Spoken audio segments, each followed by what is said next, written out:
All right, so, I mean, if you don't mind, I know you mostly cover the stocks here, but I do want to get to this op-ed from RFK Jr. So part of that op-ed is he says that this panel, it just has approved every vaccine. It's never denied any vaccine. Is there truth in that? And is there skepticism when it comes to vaccines, either in the public health space or in your mind in the public?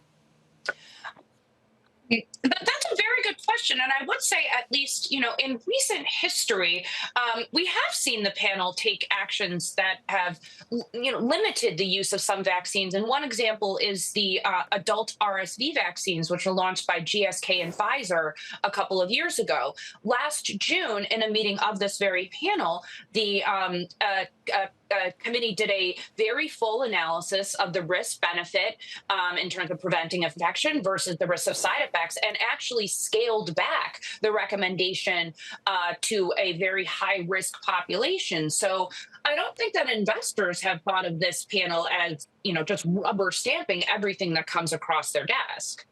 Okay, so is there any sense in your mind, because I mean, it's kind of a complicated situation. It's political, it's subjective. And we're also talking about science. So generally, when we're talking about science, it's whether it's true or not true. But in this case, there is some subjectivity to it. Do you think that the public has some questions about the validity of this panel when it comes to approving vaccines? We do know that during the pandemic, there was a lot of skepticism about that vaccine, but that seemed to have kind of gone away. You don't really hear much about it anymore. Yeah, I feel like in a lot of the commentary that we get from doctors and things that we've read is that it does seem like the COVID vaccine is just a very, very unique situation and almost somewhat like a one-off. Now, as it comes to influenza, and obviously there's a documented measles outbreak going on in Texas, but influenza rates, vaccination rates have fallen, slightly over the last couple of years in the U.S., which people have attributed to vaccine fatigue.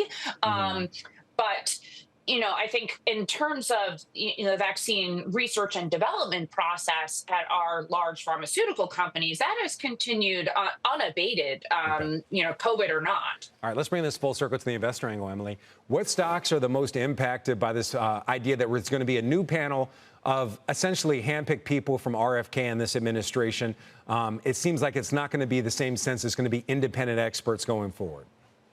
Yeah, so it's a super interesting question because obviously RFK Jr. has a big focus on vaccines, and we have seen this same panel's meeting was postponed earlier in the year, back in February. It was eventually held, and the meeting kind of went as normal. So I think, but the one to watch here is actually, it's from Merck, U.S. Merck. It's a vaccine called clisrabamab. It's actually technically a monoclonal antibody, but it prevents infants and newborns from contracting RSV disease. That was actually just approved by the FDA just yesterday, one day ahead of schedule. But to get in doctors' offices and be covered by insurance, et cetera, it does need this ACIP recommendation. It is on the schedule for this June meeting, so that will be the one to watch, as this is a new vaccine that would be going up for its first recommendation that would be competing against a vaccine from Sanofi, which is called Beyfortus. So I think that's certainly the near-term one to watch.